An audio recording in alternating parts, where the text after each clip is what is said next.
तो देखो बेटा आज अपन कौन सा चैप्टर स्टार्ट करेंगे, चैप्टर नंबर 9। ठीक है, चैप्टर नंबर 9 का जो नाम है,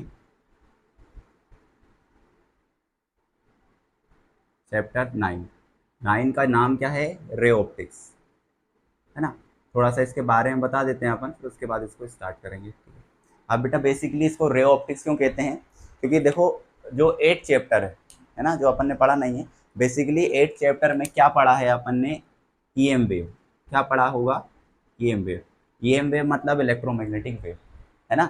जो लाइट का नेचर इंट्रोड्यूस करे उसे क्या कहते हैं अपन, ईएम वेव कहते हैं। ठीक है, अलग अलग साइंटिस्ट अलग अलग टाइम पर उन्होंने अपने हिसाब से लाइट को इंट्रोड्यूस करने की कोशिश करी। ठीक है, सबसे पहले किसने इंट्रोड्यूस करा लाइट को, न्यूटन ने, है ना। न्यूटन ने क्या बोला, न्यूटन ने एक वर्ड बोला था कि जो लाइट है बेटा वो क्या है, light is a particle. Light is a क्या, जो पार्टिकल लाइट आती है कहीं से भी अगर लाइट आ रही है तो लाइट के पास क्या होगा, एक पार्टिकल नेचर होगा। ठीक है, वो पार्टिकल को नाम क्या दिया उन्होंने, कार्पस्कल। ठीक है, कार्पस्कुलर थ्योरी दी थी और पार्टिकल का नाम क्या था बेटा, कार्पस्कल। ठीक है, कार्पस्कल, उस पार्टिकल का उन्होंने नाम इंट्रोड्यूस करा कि लाइट एक पार्टिकल है और वो हमारी क्या है, कार्पस्कल के फॉर्म में रहती है। उसका पार्टिकल का नाम ही क्या था, कार्पस्कल। इसी को अपन बोलते हैं कौन सा ऑप्टिक्स, रे ऑप्टिक्स। जहां पर लाइट का पार्टिकल नेचर अपन इंट्रोड्यूस करते हैं उसको क्या कहा जाता है बेटा, रे ऑप्टिक्स या फिर कार्पस्कुलर थ्योरी। इसी के अंदर अपन सारी चीज इंट्रोड्यूस करते हैं, इसी को अपन आगे पढ़ते हैं कि कैसा क्या मतलब होता है ना। इन्हीं के इक्विवेलेंट टाइम पर एक साइंटिस्ट थे जो क्या थे, हाइगन। ठीक है, क्या नाम था साइंटिस्ट का, हाइगन। इन्होंने 1660 के आसपास बात कही थी, इन्होंने 1665 के आसपास कोई बात कही थी, है ना, लगभग वही था, या 75 के आसपास ना, अगर थोड़ा सा गड़बड़ ना हूँ मैं, इसके आसपास इन्होंने एक बात कही थी। इन्होंने बोला था पार्टिकल नेचर होता है, कार्पस्कल नाम का पार्टिकल होता है लाइट के पास। ठीक है, और हाइगन ने जो बोला, हाइगन ने बोला कि लाइट के पास कौन सा नेचर होता है बेटा, वेव नेचर होता है। तो अपन जो 9 चैप्टर पढ़ेंगे वो किस पर डिपेंड होगा, कार्पस्कुलर थ्योरी पर, पार्टिकल नेचर को इंट्रोड्यूस करने के लिए। और ये जो पार्ट पढ़ेंगे इसमें क्या बोलेंगे अपन, कि उसके पास कौन सा नेचर होता है, वेव नेचर होता है। ठीक है, बस इनका जो कहना था वो सही था, पर इन्होंने क्या बोला था कि वो कैसी वेव होती है बेटा, लॉन्गिट्यूडनल। कैसी वेव होती है, क्योंकि देखो अपन 11th क्लास में एक चीज़ इंट्रोड्यूस कर चुके हैं कि जो भी वेव होगी वो दो नेचर की होती है, एक होता है लॉन्गिट्यूडनल वेव और दूसरी कौन सी होती है बेटा, ट्रांसवर्स वेव। कौन सी होती है, ट्रांसवर्स। तो इन्होंने कौन सा नेचर इंक्लूड करा उसको, कि वो लॉन्गिट्यूडनल होगी। लॉन्गिट्यूडनल जो हमारी वेव होती है बेटा उसके लिए एक कंडीशन होती है, वो कंडीशन क्या होती है कि ये जो ट्रेवल करती है लाइट, है ना, लाइट जो इसकी ट्रेवल करेगी वो किस फॉर्म में ट्रेवल करेगी, कि जैसे ही मीडियम का इंटरफेस चेंज होगा तो उसकी वैल्यू कम हो जाना चाहिए। जैसे साउंड, साउंड पढ़ा होगा ना तुमने, कैसी वेव होती है साउंड, साउंड जो होता है वो कैसी वेव होती है, लॉन्गिट्यूडनल। वाइब्रेशन ऑफ पार्टिकल होते हैं in the direction of propagation of wave. ठीक है, ये पढ़ा होगा ना वेव के बारे में। ठीक है, तो वेव को अपन जैसे इंट्रोड्यूस करें तो वेव क्या है बेटा, वाइब्रेशंस ऑफ पार्टिकल है।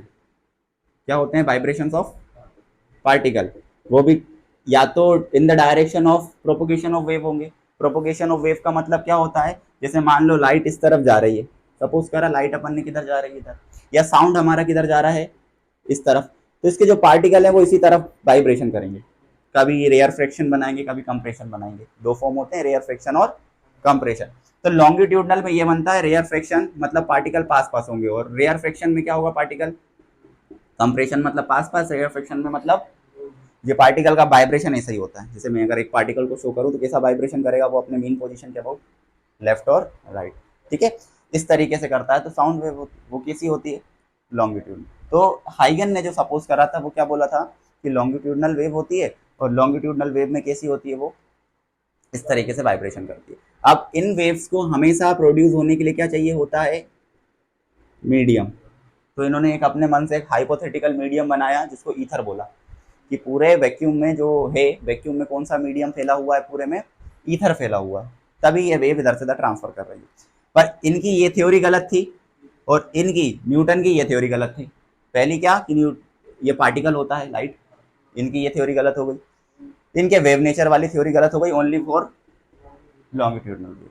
ठीक है, होती है वेव पर वो किस नेचर की होती है, तुम्हें कौन सा नेचर याद रखना बेटा, ट्रांसवर्स नेचर की होती है। ट्रांसवर्स नेचर मतलब क्या होगा, हम उसको भी थोड़ा डिस्कस कर लेते हैं। ट्रांसवर्स नेचर की वेव होगी जहां पर जो बेटा अगर लाइट इस तरीके से जा रही है तो उसके वाइब्रेशन कैसे होंगे पार्टिकल्स के, perpendicular to the propagation of wave. उस वेव के प्रोपोगेशन के हमेशा किस डायरेक्शन में होंगे, परपेंडिकुलर डायरेक्शन में, या तो ऊपर नीचे अप एंड डाउन, या तो फिर इनसाइड आउट।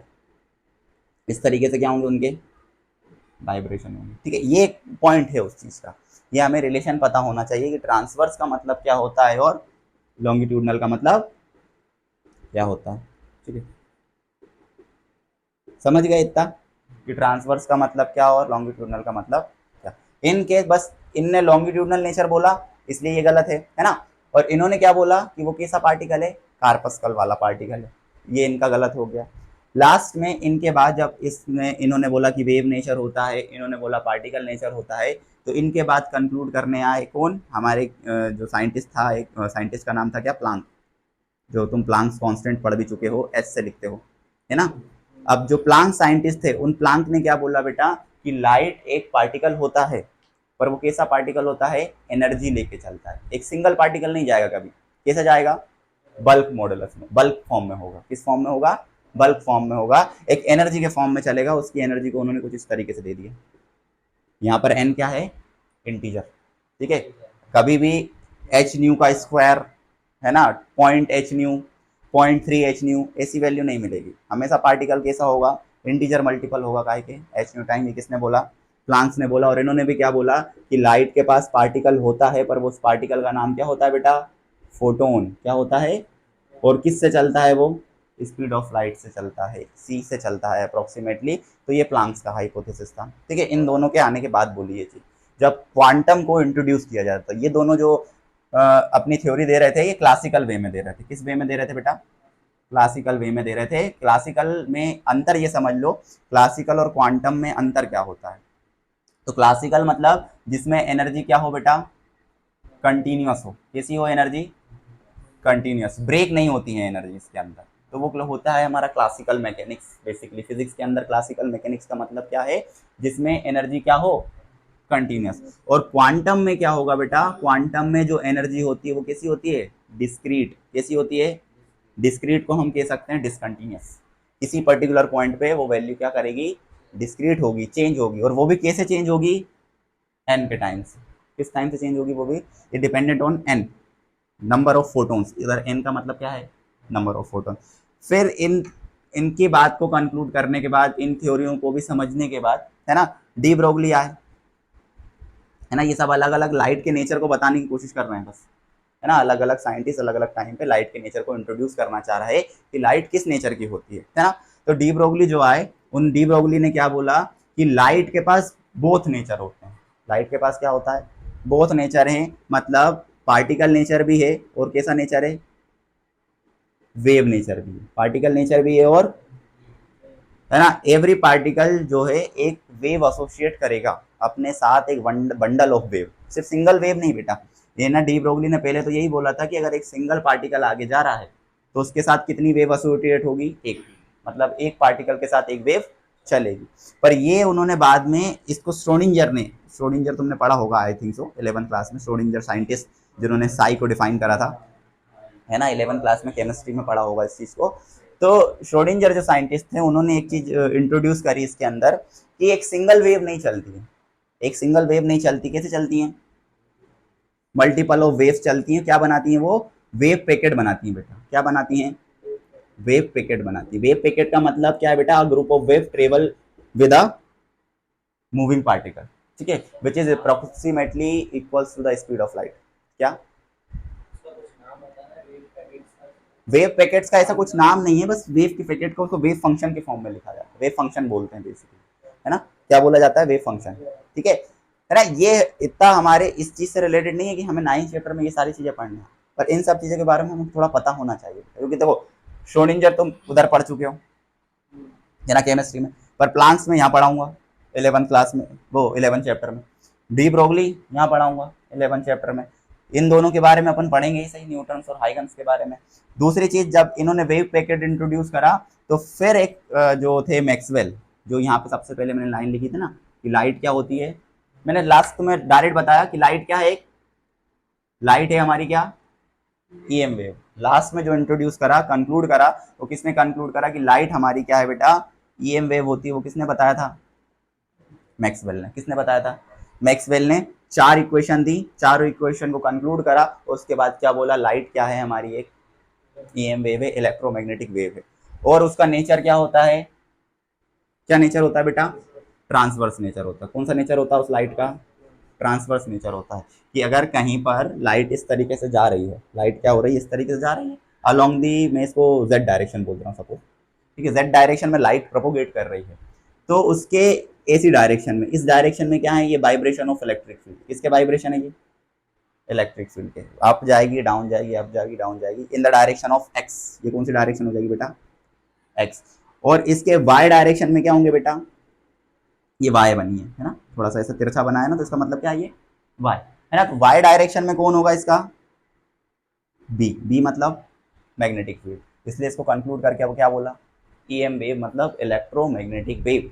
लाइट जो है वो क्या है, एक हिसाब से हमारी ईएम वेव। सबसे लास्ट में इन्होंने कंक्लूड करा इन सब की थ्योरी आने के बाद, ठीक है। इसी को उन्होंने 7 स्पेक्ट्रम में डिवाइड कर दिया। स्पेक्ट्रम जानते हो मतलब क्या होता है, जैसे तुमने 10th क्लास में एक चीज पढ़ी थी बेटा, डिस्पर्जन। क्या पढ़ा था, dispersion of light. Dispersion of light को सिंपल क्या बोला था, split of visible light into 7 component. 7 colour में डिवाइड हुई थी ना, है ना, वही तुमने विवग्योर करके पढ़ा होगा, ठीक है। अब वो विवग्योर जो था, वो 7 कलर जो थे, वो किसका डिस्पर्जन था, विजिबल का। किसका डिस्पर्जन था बेटा, और ये विजिबल पार्ट होता है किसका, एक ईएम वेव स्टिल कितने कंपोनेंट में ब्रेक करेगी, 7 कंपोनेंट्स में ब्रेक करेगी, ठीक है। तो वहां पर उसमें एक पार्ट होता है विजिबल, विजिबल के अंदर आते हैं ये 7 कलर या 7, हाँ उसके भी 7, ठीक है। ईएम वेव के पहले 7 पार्ट होंगे, है ना, 7 में से एक विजिबल होगा, और विजिबल के फिर कितने पार्ट होंगे, इस तरीके से डिफाइन किया गया है। हाँ, तो बेसिकली हम जो पढ़ने वाले हैं रे ऑप्टिक्स के अंदर, रे ऑप्टिक्स में अपन क्या पढ़ेंगे बेटा, उसका पार्टिकल नेचर डिफाइन करेंगे कि भाई किस तरीके से वो फॉर्म होता है, किस तरीके से पार्टिकल के फॉर्म में अपन जो डिफरेंट डिफरेंट चीज़ें पढ़ने वाले हैं, उसमें सबसे पहले अपना जो फिनोमिना है वो कौन सा फिनोमिना होता है, रिफ्लेक्शन का फिनोमिना होता है। दूसरा क्या होता है, रेफ्रैक्शन का फिनोमिना होता है, ठीक है। रेफ्रैक्शन पढ़ा है, रिफ्लेक्शन भी पढ़ा है, रेफ्रैक्शन भी पढ़ा है अपन ने। तो ये 2 फिनोमिना होंगे। इसके बाद तीसरा फिनोमिना अपन पढ़ते हैं डिस्पर्जन, ठीक है। डिस्पर्जन इसके साथ पढ़ेंगे TIR, है ना। और भी इसके फिनोमिना पढ़ेंगे, जैसे स्कैटरिंग ऑफ लाइट पढ़ेंगे, ठीक है।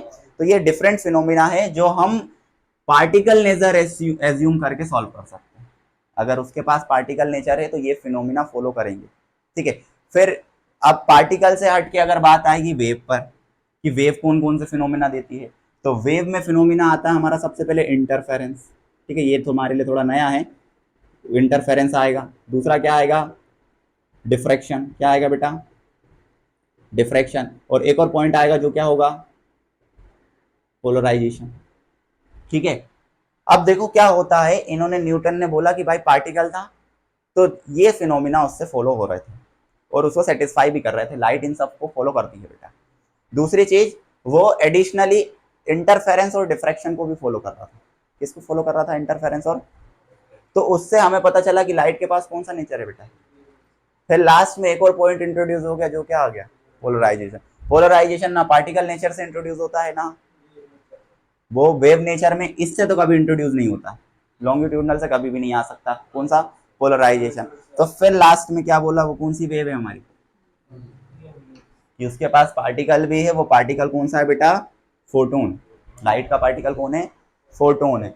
फोटोन किस नेचर का है, ट्रांसवर्स नेचर का। किस फॉर्म में चलती है, वेव पैकेट बना के चलती है। वेव पैकेट बना के चलती है और कंक्लूड क्या कर देते हैं, वो कैसी वेव है हमारे पास, इलेक्ट्रोमैग्नेटिक वेव। जो पार्टिकल का वाइब्रेशन होता है वो कैसा होता है, अप एंड डाउन एंड, समझ गए बात को, है ना, हर तरफ हो सकता है। अगर मतलब ऐसा समझ लो, ऐसा नहीं है कि इलेक्ट्रिक फील्ड अगर ऊपर नीचे जा रही है तो इधर नहीं जा सकती, ठीक है। हाँ, तीनों में होगा। मतलब ऐसा समझ लो, जैसे अगर लाइट इधर ट्रेवल कर रही है, इस तरफ जा रही है लाइट, है ना, लाइट अपनी इस तरफ ट्रेवल करेगी, तो ऐसा है कि ऊपर नीचे इलेक्ट्रिक फील्ड ऐसे जा रही है ना, किसी टाइम पे ऐसे तो किसी टाइम पे ऐसे भी हो सकती है बेटा वो। हाँ बिल्कुल, ऐसे भी होती है, आर्बिट्री में भी हो सकती है ना। बस बात याद रखने वाली ये है कि अगर इलेक्ट्रिक फील्ड ऐसे डायरेक्शन में, थंब के अलोंग, ऐसे प्लेन के अलोंग, तो इसके मैग्नेटिक फील्ड हमेशा क्या होगी, perpendicular. Magnetic field electric field की हमेशा क्या होगी, अगर वो ए से वाइब्रेशन करने लग जाए इलेक्ट्रिक फील्ड तो मैग्नेटिक के कैसे हो जाएंगे, अगर वो ऐसे ही हो जाए तो कैसे हो जाएंगे। बस यही तुम्हें चीज़ याद रखने वाली है कि अगर लाइट ऐसे प्रोपोगेट कर रही है तो इलेक्ट्रिक फील्ड और मैग्नेटिक फील्ड ऑलवेज क्या होंगी, परपेंडिकुलर होंगी। तो ये वहाँ पर पोलराइजेशन डिफाइन होता है। ठीक है, पोलराइजेशन में तुम लोगों को ऑलरेडी फर्स्ट चैप्टर में सेकंड चैप्टर में पढ़ा चुका है। ठीक है, बोला था ना इलेक्ट्रिक फील्ड जो है कम हो जाती है, रिड्यूस हो जाती है। तो यहाँ पर क्या होगा बेटा कि अगर ऐसे वाले वाइब्रेशन है इलेक्ट्रिक फील्ड, ऐसे वाले खत्म हो जाएंगे, सिर्फ ऐसे ही वाले बचेंगे। जो हर डायरेक्शन के वाइब्रेशन है वो खत्म हो गए, सिर्फ किसी पर्टिकुलर एक डायरेक्शन में हो जाएंगे। तो ये बात समझे। ऊपर वाले फिनोमिना, जैसे इसमें स्कैटरिंग नहीं लिखा अपन ने तो स्कैटरिंग भी लिख देते हैं। तो ये फिनोमिना होते हैं किससे, पार्टिकल नेचर से। ये फिनोमिना होते हैं किससे, वेव नेचर से। ये फिनोमिना किससे होता है बेटा, ईएम वेव से। ये फिनोमिना लास्ट वाला पोलराइजेशन वाला ईएम वेव से। इन सब का कंक्लूड क्या बोलता है कि लाइट हमारी ईएम वेव है, उसके पास पार्टिकल कौन सा है, फोटोन है। किस फॉर्म में चलता है, वेव पैकेट के फॉर्म में चलता है। एक बंच चलता है, फोटोन का क्या चलता है, एक बंच, जो क्या लेके आता है, एक टाइप की एनर्जी लेके आता है। और वो एनर्जी कैसी होती है बेटा, डिस्क्रीट। कैसी एनर्जी होती है ना, यहाँ से इंट्रोड्यूस होना स्टार्ट हो जाती है क्या। ठीक है, क्वांटम और क्लासिकल का यही अंतर याद रखना बेटा कि यहाँ पर क्लासिकली एनर्जी कंटिन्यूस होगी, हम मोमेंटम को निकाल सकते हैं, साइमल्टेनियसली मोमेंटम और पोजीशन को कैलकुलेट कर सकते हैं।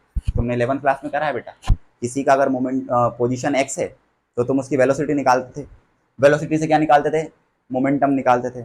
एनर्जी निकालते थे किसी भी टाइम पे निकाल देते थे, एनर्जी निकाली टाइम के साथ निकाली। टाइम और एनर्जी को साइमल्टेनियसली मीजर कर सकते थे। साइमल्टेनियसली मीजर करना मतलब एक साथ मीजर करना। और जैसे ही यहाँ आएंगे तो यहाँ पे पोजीशन और मोमेंटम एक साथ मीजर नहीं हो सकता, एनर्जी और टाइम एक साथ मीजर, है ना। थीटा और एल एक साथ मीजर, क्या होता है थीटा और एल, किसी भी चीज में बता दो, थीटा जो अपन ने अभी तक पढ़ा है। ठीक है, एंगुलर डिस्प्लेसमेंट है थीटा, और एल क्या है, angular momentum. They also not measured simultaneously when we talking about in, समझ गया बात। बस इतना सा अंतर होता है क्वांटम और क्लासिकल में। यहाँ हम कंपैरेटिवली लार्ज पार्टिकल की स्टडी करते हैं, मतलब मैक्रो पार्टिकल की स्टडी की जाती है, मैक्रो स्टेट की स्टडी की जाती है। ठीक है, और यहाँ पर क्या होता है बेटा, यहाँ पे माइक्रो स्टेट की स्टडी की जाती है। माइक्रो स्टेट मतलब जो पार्टिकल हमें आँख से दिखाई ना दें, नेक्ड आइज से हमें वो पार्टिकल दिखाई ना दें, उनकी स्टडी कायम होती है। क्वांटम के अंदर ऊपर वाली स्टडी कायम होती है क्लासिकल। बात समझ गया, जो भी चीज़ नॉर्मल सी हमारी। ठीक है, ये तुम्हें से पता होना चाहिए क्या क्या हुआ था, है ना। नॉर्मली कहीं तुमसे कोई पूछे तो पता होना चाहिए। अब हम जो आएंगे वो रे ऑप्टिक्स यहाँ से स्टार्ट होगा, है ना।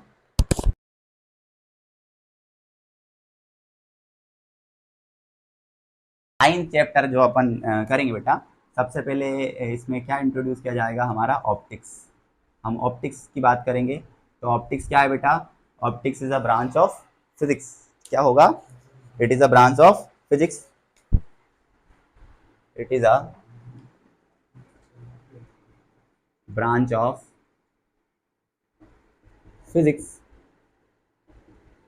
okay, which deals with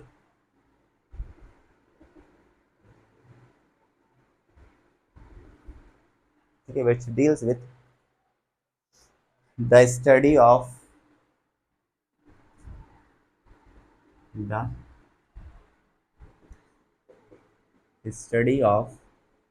nature, production, nature production and propagation of light, and propagation of, propagation मतलब जानते हो ना सब, प्रोपोगेशन का मतलब क्या होता है बेटा, travel of light in particular direction, उसको क्या बोलते हैं, प्रोपोगेशन। जिस भी डायरेक्शन में लाइट चल रही है उसे क्या बोलते हैं, डायरेक्शन ऑफ प्रोपोगेशन। ठीक है, लाइट का मोशन जिस डायरेक्शन में होता है उसको बोला जाता है प्रोपोगेशन ऑफ लाइट। ठीक है ना। अब इसकी दो ब्रांचेस हैं, ठीक है, तो क्या लिखेंगे, इट हैज टू ब्रांचेस। कौन कौन सी ब्रांचेस है बेटा, पहली ब्रांचेस है हमारी कौन सी, रे ऑप्टिक्स, और दूसरी कौन सी है, एंड वेव ऑप्टिक्स। एक रे ऑप्टिक्स है और दूसरी कौन सी बेटा, वेव ऑप्टिक्स। रे ऑप्टिक्स अपन अभी 9 चैप्टर में डिस्कस करेंगे, और वेव ऑप्टिक्स किस में डिस्कस करेंगे, 10 चैप्टर में डिस्कस करेंगे। रे ऑप्टिक्स यहाँ पर अपन पार्टिकल नेचर नेचर क्या करते हैं, कंक्लूड करते हैं, और वेव ऑप्टिक्स मतलब कौन सा नेचर कंक्लूड करेंगे, वेव नेचर। पार्टिकल के टाइम अपन रिफ्लेक्शन पढ़ेंगे, रिफ्रैक्शन पढ़ेंगे, ठीक है, फिर उसका डिस्पर्जन पढ़ेंगे, टीआईआर पढ़ेंगे, स्कैटरिंग पढ़ेंगे, ठीक है, ये डिफरेंट फिनोमिनास पढ़ेंगे इन रे ऑप्टिक्स। और वेव ऑप्टिक्स में क्या पढ़ेंगे, इंटरफेरेंस, डिफ्रैक्शन और पोलराइजेशन, ये तीन अपन उसमें पढ़ेंगे, कहाँ पर, वेव ऑप्टिक्स के टाइम पर पढ़ेंगे, ठीक है। लॉन्गिट्यूडनल में वो हमारा नहीं हो पाता है ना। तो रे ऑप्टिक्स में अपन लिख दो भले उसके अंदर, इन रे ऑप्टिक्स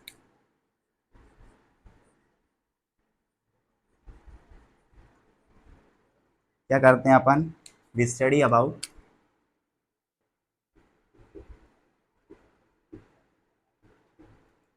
क्या क्या स्टडी करेंगे बेटा। सबसे पहले रेक्टिलिनियर प्रोपोगेशन होता है, कैसा होता है, रेक्टिलिनियर प्रोपोगेशन। रेक्टिलिनियर प्रोपोगेशन का मतलब कि अगर किसी एक पॉइंट से लाइट निकली है ना, तो वो हमेशा कैसे ट्रेवल करेगी, बिल्कुल स्ट्रेट लाइन में। रेक्टिलिनियर का मतलब क्या होता है, बिल्कुल कहीं से नहीं बदलेगा। अगर जैसे ये सन है और सन से एक लाइट का कंपोनेंट ऐसा निकला है, तो वो हमेशा कैसे चलेगा, है ना। अगर ऐसा निकला है तो वो हमेशा कैसे चलेगा, अपनी डायरेक्शन को चेंज नहीं करेगा, ठीक है, विदाउट इंटरफेरेंस या विदाउट इंटरफेस, ठीक है, किसी इंटरफेस के आने तक वो चेंज नहीं होने वाला, बिल्कुल सीधा प्रोपोगेट करेगा, उसको बोलते हैं रेक्टिलिनियर प्रोपोगेशन। सेकंड फिनोमिना अपन जो पढ़ते हैं वो क्या होता है बेटा, रिफ्लेक्शन, ठीक है, 10th में पढ़ा है तुम लोगों ने रिफ्लेक्शन, ठीक है, bouncing back of light, reflection. फिर क्या होता है, रिफ्रैक्शन। रिफ्रैक्शन मतलब, ठीक है, लाइट का मीडियम चेंज करके दूसरे मीडियम में जाना, लाइट का एक मीडियम से दूसरे मीडियम में जाना क्या कहलाता है, हमारा रिफ्रैक्शन कहलाता है, ठीक है। ये सारी चीज़ें पढ़ेंगे ना अपन। और साथ में अगर इसमें और इंट्रोड्यूस करना है तो एक और अपन बोलते हैं टीआईआर। टीआईआर मतलब टोटल इंटरनल रिफ्लेक्शन, ठीक है। मिराज पढ़ा होगा तुमने 10th क्लास में, मिराज बनता है एक, वो मिराज किसकी एप्लीकेशन है, टीआईआर की। डायमंड का ब्रिलियंस, डायमंड का ब्रिलियंस जो होता है वो किसकी एप्लीकेशन है बेटा, टीआईआर की। रेनबो जो बेटा वो मिराज का वो एक टॉपिक पढ़ा होगा ना तुम लोगों ने, कि सीधा पेड़ अगर एकदम बहुत ज़्यादा गर्मी पड़ रही होती है, बहुत ज़्यादा धूप होती है, तो उल्टा दिखा देता है, इल्यूजन दिखाई देता है, ठीक है, ऐसा लगता है रोड के ऊपर पूरे में पानी पानी है। रिफ्लेक्शन ऑफ क्या होता है, स्पेस का रिफ्लेक्शन दिखाई देता है रोड के ऊपर, तो उसको मिराज बोलते हैं। हाँ, चमक रहा है, वो टीआईआर होता है बेटा, टीआईआर में मिराज बोलते हैं उसको, ठीक है। टीआईआर, इसके साथ अपन क्या पढ़ेंगे बेटा, डिस्पर्जन पढ़ेंगे। डिस्पर्जन मतलब तुम जानते हो क्या है, split the component of light in 7 different component, ठीक है, split of light in 7 different component, dispersion. और साथ में क्या होता है बेटा, स्कैटरिंग, ठीक है। स्कैटरिंग क्या है, स्कैटरिंग बेसिकली किसी स्मॉल पार्टिकल्स की वजह से, किसी डस्ट की वजह से या स्मॉल पार्टिकल्स की वजह से लाइट का क्या हो जाना, स्कैटर्ड हो जाना, टकराने के बाद अपनी डायरेक्शन को थोड़ा सा चेंज कर लेना, क्या कहलाता है, स्कैटरिंग। तो ये अपन पढ़ेंगे इन रे ऑप्टिक्स, ठीक है। और इन वेव ऑप्टिक्स में क्या पढ़ेंगे बेटा, in wave optics we study about interference, diffraction and polarization, polarization of light. अगर कोई भी तुम्हें कभी भी बोले ना कितने नेचर होते हैं, तो देखो इसको ऐसे पढ़ते हैं, R R R, R R R, T D S और आई डी पी। इसका मतलब पूरा ऐसे करके लिखा जाता है कि R R R, triple R का मतलब क्या बेटा, रेक्टिलिनियर रिफ्लेक्शन, रिफ्रैक्शन, ठीक है। फिर टी मतलब टोटल इंटरनल रिफ्लेक्शन, डी मतलब डिस्पर्जन, एस स्कैटरिंग, और फिर देन ये आई और डी, और फिर इतने फिनोमिना क्या करती है लाइट का स्टडी करते हैं अपन, इतने फिनोमिनास के ऊपर, इतने, है ना, इतने फिनोमिना की स्टडी करते हैं लाइट के अंदर अपन बेसिकली। अब देखो इसके अंदर भी तुम्हें इंटरफेरेंस थोड़ा सा पता हो। इंटरफेरेंस बेसिकली क्या है बेटा, सुपर पोजिशन ऑफ वेव्स, है ना। लाइट वेव का जब भी क्या होगा, सुपर पोजिशन होगा, तो वो इंटेंसिटी को बढ़ा देंगे या फिर क्या कर देंगे, कम कर देते हैं, तो उसको क्या कहा जाता है, इंटरफेरेंस। डिफ्रैक्शन मतलब क्या होता है बेटा, किसी स्मॉल नैरो होल में से, है ना, नैरो स्लिट में से, नैरो होल में से जब लाइट पास करती है ना, तो एक ऐसा ऐसा वे बनाती है बेटा, कैसा, अगर ऐसे नैरो से होल में से पास करेंगे लाइट को, तो कुछ ऐसा बनता है फिनोमिना, देखा होगा तुमने, है ना, घर के झरोखे में से अगर लाइट ऐसी आती हुई दिखाई देती है तो वो ऐसे फैलती है, बीच में मैक्सिमम इंटेंसिटी होती है, देन इंटेंसिटी धीरे धीरे क्या होती जाती है, कम कम होती जाती है। दूर जाएंगे ना तो इंटेंसिटी क्या होती जाएगी। तो ये हमारा क्या है बेटा, डिफ्रैक्शन है ना। इंटरफेरेंस करने के लिए बस क्या करते हैं, कोई जैसे कोई बना हुआ है तो उसमें दो जगह होल करेंगे। कितनी जगह होल करेंगे, दो जगह होल क्यों करते हैं, क्योंकि बेटा एक वेव यहां से आएगी, दूसरी वेव इन दोनों को आगे जाके क्या करवा देंगे, ऐड। तो वो क्या बनाएगा बेटा, सुपर पोजिशन ऑफ, उसको क्या बोला जाता है, इंटरफेरेंस।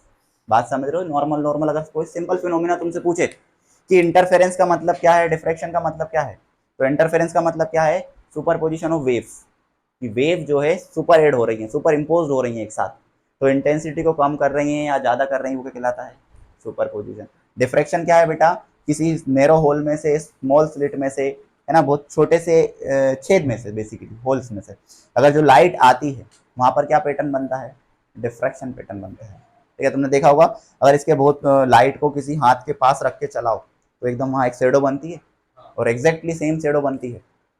तो हाँ, दूर करते जाओ तो वो शेडो छोटी होती जाएगी, ब्लर भी होती जाती, वो होता है हमारा डिफ्रैक्शन। और पोलराइजेशन का मतलब अभी एक डिफाइन करा था ना, इलेक्ट्रिकल कंपोनेंट कम हो जाते हैं। ठीक है, किसी पर्टिकुलर डायरेक्शन के ही बचेंगे, बाकी सारे घट जाएंगे। वो फिनोमिना रिफ्लेक्शन और रिफ्रैक्शन में भी आता है। ठीक है, रिफ्लेक्शन और रिफ्रैक्शन में भी आता है वो फिनोमिना। रिफ्लेक्शन के अंदर इलेक्ट्रिकल कंपोनेंट कम नहीं होते हैं, रिफ्रैक्शन में हो जाते हैं। ठीक है, तो ये अपन उस चीज़ को स्टडी करेंगे तो हाँ, उसकी डायरेक्शन चेंज हो जाती है। लाइट, ठीक है, क्या होती है बेटा रिफ्लेक्शन ऑफ लाइट की डेफिनेशन। ठीक है, बाउंसिंग बैक, ठीक है, bouncing back of light in same medium, in same medium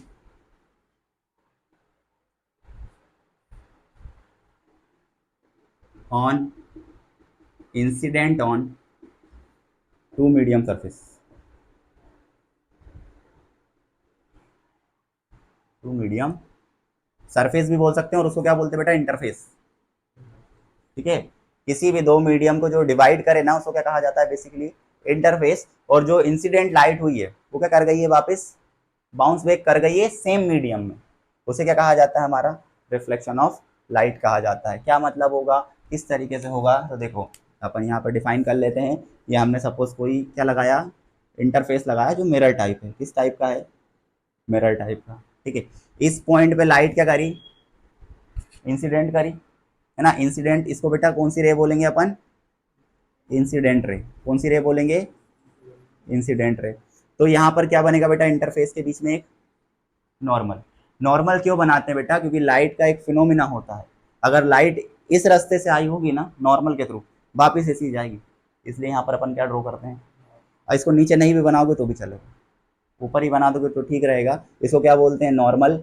normal दूसरा मतलब क्या है नॉर्मल बोलने का, कि ये जो इंटरफेस के साथ इसका एंगल होता है या सरफेस के साथ जो इसका एंगल होता है वो कितना होता है हमेशा, तो वो एंगल मैं यहाँ दिखा दे रहा हूँ, हमेशा एंगल कितना बनेगा, 90 के बराबर बनेगा।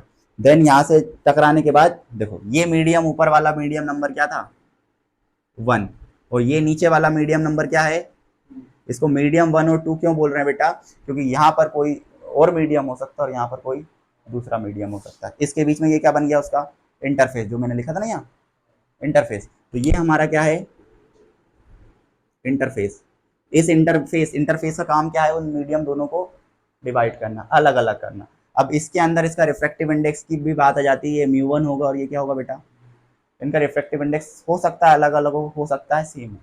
ठीक है, ये डिपेंड करेगा हमारे क्वेश्चन के ऊपर कि सेम है या अलग अलग है। पर रिफ्लेक्शन में म्यू1 और म्यू2 का कोई काम, ये कब काम में आएंगे, जब अपन रिफ्रैक्शन पढ़ेंगे। रिफ्रैक्शन में म्यू1 और म्यू2 इंट्रोड्यूस किए जाते हैं, यहाँ पर इनका कोई काम, पर हम मीडियम बता रहे हैं कि ये मीडियम दूसरा और ये मीडियम। तो मीडियम अलग अलग किसकी प्रॉपर्टी से बताते हैं, रिफ्रैक्टिव इंडेक्स की प्रॉपर्टी से बताते हैं कि भाई यहाँ का मीडियम अलग है और यहाँ का मीडियम अलग है। अब चाहे ये जो है ये इधर लाइट ऐसी गई, देखो सेम मीडियम में जंप कर गई, ये मीडियम 1 से ही आई थी और मीडियम 1 में वापस चली गई, तो इसको क्या कहते हैं अपन, रिफ्लेक्टेड लाइट। क्या कहते हैं, रिफ्लेक्टेड रे बोल देते हैं, लाइट बोल देते हैं। ठीक है, अब दूसरी चीज सुनो बेटा, यहाँ पर जो एंगल बनता है वो क्या होता है, आई, और यहाँ पे जो एंगल बनता है वो क्या होता है, आई डिनोट्स फॉर इंसिडेंट एंगल और आर रिफ्लेक्टेड एंगल। जैसे यहाँ लिखा ना इंसिडेंट रे, बस उसकी जगह क्या आ जाएगा, एंगल। और यहाँ पे क्या आ जाएगा, रिफ्लेक्टेड रे मतलब रिफ्लेक्टेड एंगल। ठीक है। और दूसरी प्रॉपर्टी इनके लॉज में आती है, वो लॉ में आती है ना, क्या आती है वो लॉ में, कि आई बराबर होता है काय के, हमेशा जहां भी रिफ्लेक्शन होगा बेटा, रिफ्लेक्शन में हमेशा ये चीज होगी, आई जो होगा हमेशा काय के बराबर होता है, आर के बराबर। आई हमेशा कैसे बनेगा, between incident ray and normal, और जो आर हमारा बनेगा वो किस किस के साथ बनता है, नॉर्मल एंड रिफ्लेक्टेड रे से बनता है। ठीक है, ये हमारे पॉइंट इसमें याद रखना है हमें। यही हमारा सिंपल सा रिफ्लेक्शन है। इसी में जो सेकंड आता है वो क्या है, लॉज ऑफ रिफ्लेक्शन। क्या है, लॉज ऑफ रिफ्लेक्शन। ठीक है, आप देखो ऐसा नहीं है बेटा कि सेम टाइम पर एट अ टाइम पर सिर्फ एक ही फिनोमिना ऑकर हो। ठीक है, मल्टीपल ऑफ फिनोमिना ऑकर हो सकते हैं सेम टाइम पर। इसी टाइम पे रिफ्लेक्शन हो रहा है तो इसी टाइम पे क्या हो सकता है, रिफ्रैक्शन हो सकता है। बस वो परसेंटेज में दे देंगे कि 20% of light reflected and 80% of light refracted, तो हुए ना दोनों फिनोमिना एक साथ, है ना। बिल्कुल, पानी यहाँ नीचे इंटरफेस लगा देते, ये एयर होता, ये वाटर हो जाता, तो रिफ्लेक्ट भी होती। ठीक है, हल्की सी ऊपर भी रिफ्लेक्ट भी करती बेटा, चमकता है कभी कभी, देखना तुम पानी में, तुम्हें खुद का इमेज दिखाई देता है, या सामने कोई अपने दूसरे तरफ खड़ा हुआ है तो उसको अपन दिखाई देते हैं पानी के अंदर, दिखाई दे रहे हैं मतलब क्या हो रहा होगा वहाँ, और कोई अंदर से देख रहा होगा तो उसको भी दिखाई दे रहा होगा, तो अंदर दिखाई दे रहा है मतलब वो क्या है, रिफ्रैक्टेड लाइट है। ठीक है, थोड़ा हट के दिखेगा, थोड़ा डाइवर्ट होता हुआ दिखाई देगा, है ना। पर basically at a time, basic concept क्या बताना चाह रहा था कि एट अ टाइम क्या होता है, दोनों चीजें ओकर होती हैं, रिफ्लेक्शन भी हो सकता है और रिफ्रैक्शन। तो लॉ ऑफ रिफ्रैक्शन में पहला जो लॉ है बेटा वो क्या होता है, angle of incidence and angle of refraction, sorry reflection, angle of reflection is always equal. समझ गए बात को, मतलब अपन इसको शॉर्ट फॉर्म में क्या लिख सकते हैं, angle I is equals to angle R. ठीक है, दूसरा क्या होता है लॉ ऑफ रिफ्लेक्शन बेटा, दूसरा लॉ हमारा होता है क्या, इंसिडेंट रे, इंसिडेंट रे रिफ्लेक्टेड रे, क्या बेटा, टू मीडियम बेटा, टू मीडियम इंटरफेस, हाँ ऑन इंसिडेंट, यहाँ पे एक थोड़ा कन्वर्ट चेंज कर लो, इंसिडेंट रे,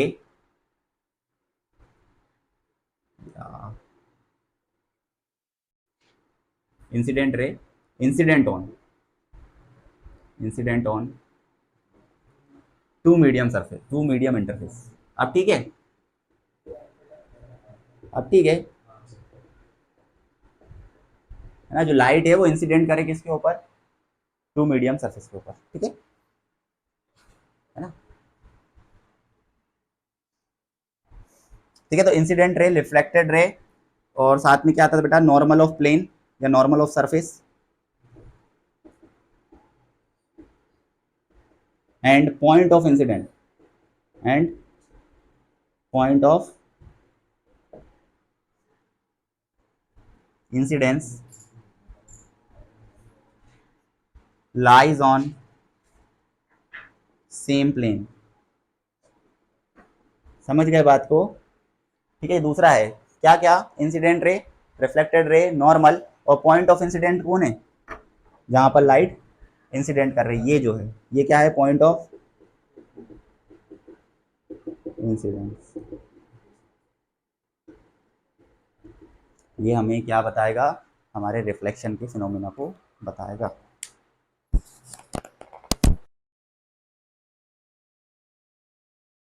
occurs through through the mirror, किसके थ्रू होगा बेटा, मिरर्स के थ्रू होगा। ठीक है, क्यों होता है मिरर्स के through, because because metal polished on, metal polished on opposite side of interface, interface की किस साइड पे होना चाहिए पॉलिश, अपोजिट साइड पे, तो वहाँ पर क्या ओकर होता है, बेसिकली हमारा रिफ्लेक्शन ओकर होता है, रिफ्लेक्शन वहाँ पर होता है। ठीक है, बेसिकली अपन कौन सी पॉलिश करते हैं, सिल्वर पॉलिश। सिल्वर पॉलिश का मतलब ये नहीं है सिल्वर से पोत दिया, है ना। सिल्वर पॉलिश का मतलब क्या है, कोई भी मटेरियल जो गुड ट्रांसमिट, गुड क्या होगा, रिफ्लेक्टर, जो क्या होगा, गुड रिफ्लेक्टर होगा, उसकी पॉलिश करते हैं अपन। मेटल बेसिकली गुड रिफ्लेक्टर्स होते हैं। ठीक है,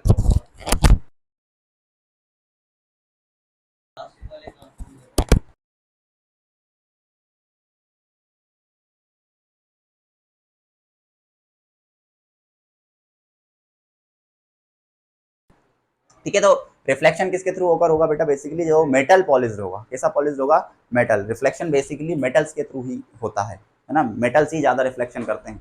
ग्लास पे इसमें कोई इतना रिफ्लेक्शन नहीं होता, किसका रिफ्लेक्शन होता है ज़्यादा, मेटल का होता है, और मेटल उसको रिफ्लेक्ट करवाता है। ठीक है, अब इसमें देखो सबसे जो मिरर के टाइप होते हैं ना, वो तुम लोग देख के लिख सकते हो। तो मिरर जो है, मिरर्स,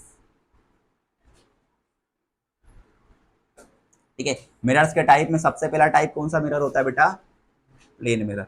प्लेन मिरर जो कैसा होगा बेटा, बिल्कुल स्ट्रेट, जो कैसा होगा, हमेशा स्ट्रेट होगा। अब स्ट्रेट होगा, ये हमारा क्या है, प्लेन मिरर। प्लेन मिरर की इस तरफ अपन ने क्या कर दी, है ना, ये बना रहे हैं, इसका मतलब अपन इसको क्या कर रहे हैं, सिल्वर पॉलिश कर दे रहे हैं। तो यहाँ से होगा रिफ्लेक्शन, किस तरफ से, इसके अपोजिट साइड। पॉलिश के हमेशा कहाँ होता है, अपोजिट साइड से। इसमें एक चीज तुम्हें याद रखनी है बेटा इसके अंदर, कि इसकी जो फोकल लेंथ होती है वो क्या होती है, इन्फिनिटी। जितने अमाउंट का यहाँ पर ऑब्जेक्ट रखा होता है, जितने साइज का, उतने ही साइज का ये क्या बना के देता है हमको, इमेज बना के देता है। क्या बना के देता है, उतने ही साइज का इमेज। क्यों, क्योंकि इसका फोकस नहीं है, फोकस इन्फिनिटी पर है। फोकस इन्फिनिटी पे है तो रेडियस ऑफ कर्वेचर भी क्या होगा, इन्फिनिटी होगा। ठीक है, तो इसमें यही पॉइंट याद रखना। कभी भी ऐसा प्लेन मिरर लगा मिलेगा कहीं भी तुम्हें, या प्लेन इंटरफेस लगा मिलेगा, तो उसका फोकस कितना होता है, इन्फिनिटी होता है। रेडियस ऑफ कर्वेचर उसमें नहीं होती, क्योंकि ये राउंड शेप नहीं है, ये कैसा है, बिल्कुल स्ट्रेट है, बिल्कुल प्लेन है ना। इक्वल अमाउंट की हाइट का ऑब्जेक्ट इमेज बना के देता है ना। इक्वल अमाउंट, जितने दूर खड़े होंगे उतने ही डिस्टेंस, यहाँ से लेके यहाँ तक का डिस्टेंस, और जो इसने यहाँ पीछे इमेज बनाई होगी, ये डिस्टेंस हमेशा क्या आएगा, बराबर। ऑब्जेक्ट का डिस्टेंस यू से लिखते हैं, और इमेज का डिस्टेंस क्या से लिखते हैं, वी से लिखते हैं। ये यू और वी हमेशा क्या होंगे, बराबर होंगे। ठीक है, एम जो होता है मैग्निफिकेशन, उसको बेसिकली वी बाई यू लिखते हैं। ये हमेशा प्लेन मिरर के लिए कितना होता है, 1 होता है। ये कितना आएगा, 1 आएगा। तो ये प्लेन मिरर की बात हुई। प्लेन मिरर के बाद जो सेकंड टाइप ऑफ मिरर होते हैं, वो कैसे मिरर होते हैं बेटा, स्पेरिकल मिरर। कौन से मिरर होते हैं, स्पेरिकल मिरर। स्पेरिकल मिरर जो यूज़ किए जाते हैं बेसिकली, वो किसके लिए किए जाते हैं, फॉर मैग्निफिकेशन। कोई बड़ी चीज़ हमको छोटी करके देखनी है, छोटी चीज़ बड़ी करके देखनी है, तो वो काय में काम आएगा, हमारे मैग्निफिकेशन। इसलिए कौन से मिरर यूज़ किए जाते हैं उस वक्त, स्पेरिकल मिरर यूज़ किए जाते हैं। स्पेरिकल मिरर कैसे फॉर्म होते हैं, तो उसमें याद रखना बेटा, कोई होलो मिरर होगा, होलो स्पेयर टाइप शेप का। कैसा होगा, होलो स्पेयर, होलो स्पेयर होगा। होलो स्पेयर को यहाँ से कट कर दो, और दूसरा कहाँ से कट कर दो, ठीक है। तो ये क्या बन गए हमारे, स्पेरिकल मिरर। क्या बन गया बेटा, स्पेरिकल मिरर मिल गए। अब ये कट करा है अपन ने, इस कट वाली लाइन को भी मिटा देते हैं अपन, यहाँ से भी इस कट वाली लाइन को मिटा दो। ठीक है, अब ये जो मिरर बने हैं, ये कैसे मिरर बन गए, स्पेरिकल। स्पेरिकल में भी अगर तुमने पॉलिश ऐसी करी बेटा, कहाँ पर करी, इनर साइड में, इनर साइड में पॉलिश करी, तो ये कौन सा बन जाएगा, कॉन्वेक्स। इनर साइड पे बनेगी तो कौन सा, कॉन्वेक्स मिरर। और अगर तुमने आउटर तरफ पॉलिश करी, कैसी पॉलिश करी, आउटर बल्ब पे पॉलिश करी, इन जो इसका इनर सरफेस है वो रिफ्लेक्शन का काम करे, इसका आउटर सरफेस का काम करेगा। आउटर सरफेस रिफ्लेक्शन का काम करे तो कॉन्वेक्स, इनर सरफेस रिफ्लेक्शन का काम करेगा तो क्या होगा बेटा, बात समझ में आई, नॉर्मल सी। ठीक है, अब देखो ये बना तो काय से था, एक स्पेयर से बना था ना, होलो स्पेयर था बेटा, उसको कट कर दिया 2 पार्ट में, तो उसी से कॉन्वेक्स बना, उसी से कॉनकेव बना। काय की वजह से, उसकी पॉलिश की वजह से। अब देखो बेटा, होलो स्पेयर है तो जाहिर सी बात है इसकी क्या होगी, रेडियस। तो इसी रेडियस को क्या बोल देते हैं, रेडियस ऑफ कर्वेचर। इसी रेडियस को क्या बोल देते हैं, रेडियस ऑफ कर्वेचर बोल देते हैं। रेडियस ऑफ कर्वेचर मतलब इस पॉइंट से लेके इस पॉइंट तक का जो सेपरेशन होता है, यहाँ से इस पॉइंट को क्या बोलते हैं, पोल। क्या बोलते हैं बेटा, ये सेंटर ऑफ कर्वेचर, ये पोल। पोल से सेंटर ऑफ कर्वेचर की डिस्टेंस, रेडियस ऑफ कर्वेचर। ठीक है, नॉर्मली समझना हमको। इसी के कहीं बीच में लाई करता है क्या तुम्हारा एफ, एफ मतलब फोकस। फोकस का बेसिक का मतलब क्या होता है, all light pass through focus after reflection. जैसे कोई लाइट आई यहाँ पर इंसिडेंट करी और इंसिडेंट करने के बाद कहाँ से पास होगी, तो जहां से सारे पॉइंट की लाइट पास करेगी, तो ऊपर वाली बनाई, यहाँ से भी नीचे से भी आएगी, वो कहाँ से पास करेगी, यहाँ नीचे से भी आएगी, वो भी कहाँ से पास करेगी। तो फोकस किसको बोलेंगे बेटा, जहां से लाइट सारी पास कर रही है आफ्टर रिफ्लेक्शन। अब पोल से लेकर इस फोकस तक की डिस्टेंस को क्या कहा जाता है, फोकल लेंथ। क्या कहा जाता है बेटा, बात समझ में आ गई। अब इसको कट करके बनाया ना अपन ने, कट करके बनाया तो ऊपर वाला एक पॉइंट होगा और एक, तो ये जो है ये क्या है, अपर्चर। क्या है ये हमारा, बात समझ में आई, नॉर्मल चीजें समझ में आ रही है ना। और जहां पर सेंटर ऑफ कर्वेचर, फोकस और पोल तीनों लाइन को जो ज्वाइन करने वाली जो लाइन है, एक्सिस है, उसको क्या बोलते हैं बेटा, प्रिंसिपल एक्सिस। क्या कहा जाता है, प्रिंसिपल, है ना। इसमें एली वाला एक्सिस मत लिख, प्रिंसिपल मत लिख दो, ठीक है। ये क्या है, प्रिंसिपल एक्सिस। बात समझ में आई। पोल, पोल मतलब जो उस का सेंटर हो, काय का, मिरर का, मिरर का जो सेंटर होगा उसको पोल। उस स्पेरिकल मिरर के, होलो स्पेयर का जो सेंटर होगा उसको बोलेंगे सेंटर ऑफ कर्वेचर। पोल से सेंटर ऑफ कर्वेचर तक की डिस्टेंस, रेडियस ऑफ कर्वेचर। इसके बीच में क्या होता है, फोकस। फोकस मतलब जहां से सारी लाइट पास हो रिफ्लेक्शन के बाद, उसको क्या बोलेंगे, फोकस। पोल से लेके फोकस तक की डिस्टेंस, फोकल लेंथ। फोकस तक की डिस्टेंस, फोकल लेंथ। बात समझ में आ गई। प्रिंसिपल एक्सिस क्या होगा, पोल, सेंटर ऑफ कर्वेचर, पोल और फोकस, जो जिस एक्सिस पे हो तीनों, उसे क्या कहेंगे अपन, प्रिंसिपल एक्सिस। ठीक है, ये हमारे इसके डिफरेंट डिफरेंट क्या है बेटा, फॉर्मूले होते हैं, या हमारे इसको बेसिकली अपन इसको डिफाइन कर सकते हैं बेटा। ठीक है ना। अब इसमें दो चीज आती है, एक लीनियर अपर्चर होता है और एक एंगुलर अपर्चर होता है बेटा। दो चीजें और हैं, लीनियर अपर्चर और, अब देखो इसको याद रखना, ये सेंटर में ओ नाम दे रहा हूँ, वो पोल को नाम दे रहा हूँ क्या, तो ये जो है ये वाला बाहर वाला दिख रहा है, कौन सा, ए, सॉरी नहीं, एम, पी और एन, ये कौन सा अपर्चर है बेटा, समझ गए बात को। जो एपीएम से एम पी एन से फॉर्म होगा, एम पी एन मतलब ये बाहर वाला इंटरफेस, इसको क्या बोलेंगे। और दूसरा देखो बेटा, यहां से मिलाओ इस सेंटर को और यहां से मिलाओ इस एन को, तो ये जो बनेगा ये वाला, ये क्या है, ये एंगुलर अपर्चर है। बात समझ गए, ये एंगुलर अपर्चर है और ये लीनियर अपर्चर है, जिसको अपन बोल रहे हैं एम और एन, लीनियर और एंगुलर अपर्चर। बस इतनी ही चीज़ें होती हैं इसके अंदर जो अपन को इसमें डिफाइन करना है। जैसे ये वाला अभी मैंने पूरा कॉनकेव के लिए लिखा, ऐसे ही किसके लिए लिख सकते हैं अपन, इनको डिफाइन कर सकते हो। कॉन्वेक्स मतलब जिसका इनर सरफेस क्या हो, सिल्वर पॉलिश और रिफ्लेक्शन का काम कौन करे, आउटर सरफेस, कॉन्वेक्स हो जाएगा। कॉनकेव कौन सा होगा, जिसका आउटर सरफेस पॉलिश हो और इनर सरफेस का काम करे, कॉनकेव का। मोस्ट ऑफ द टाइम हम जो यूज करेंगे वो कौन सा यूज करेंगे, कॉनकेव, क्योंकि बेटा ये रियल और वर्चुअल दोनों इमेज बना के देता है। और ये कैसी बनाता है, केवल वर्चुअल बनाता है। ये कैसी बनाया, केवल ऑलवेज जो इमेज फॉर्म होगी वो कहाँ होगी, प्लेन के पीछे की तरफ, पीछे पीछे साइड, उसको वर्चुअल बोलते हैं। ठीक है, हाँ, जहाँ पॉलिश हुआ उस तरफ फॉर्म होगी, मतलब यहाँ ऑब्जेक्ट रखा है तो इमेज यहाँ बनेगी, ठीक है, छोटी बनेगी। और ठीक है, और यहाँ पर बेटा इसमें क्या होगा, कॉनकेव के अंदर सारी इधर ही बनेगी। लेफ्ट तरफ ऑब्जेक्ट रखा है तो इमेज भी कहाँ बनेगा, लेफ्ट तरफ। राइट में बनेगा पर साइज से बड़ा बनेगा, ऑब्जेक्ट की साइज से क्या बनेगा, एक्स्ट्रा लार्ज हो जाएगा। ठीक है, सीधा इमेज बनना उसको इरेक्ट बोलते हैं बेटा। रियल इमेज हमेशा कैसा बनेगा, इन्वर्टेड। वर्चुअल इमेज हमेशा कैसा बनेगा, इरेक्ट। ये चीज याद रखना है, क्या वर्चुअल हमेशा कैसा बनता है बेटा, इरेक्ट बनता है। कैसा बनता है, इरेक्ट। इरेक्ट का मतलब सीधा। अगर ऑब्जेक्ट भी ऐसी रखी है तो इमेज भी कैसा बनेगा, ऐसा ही बनेगा। ठीक है, और दूसरा कौन सा होता है, रियल। रियल हमेशा कैसा बनता है, ठीक है, हमारी आई में भी जो बनता है ना, क्योंकि आई को बेसिकली वैसे ही मानते हैं अपन, ये जो लेंस है आगे का, ये पीछे रेटिना के ऊपर इमेज फॉर्म करता है। तो जो ये लेंस है हमारा आगे का प्यूपिल वाला, वो रेटिना के ऊपर जो इमेज फॉर्म कर रहा है बेटा, वो कैसी फॉर्म होती है, इन्वर्ट, उल्टी बनती है वहाँ पर, है ना, उल्टी बनती है। ठीक है, तो ये इसके डिफरेंट डिफरेंट पार्ट हैं, है ना, इसी इतने ही पार्ट होते हैं इसके, है ना। अब इसी को लिखने के लिए भेज दूंगा तुम्हें।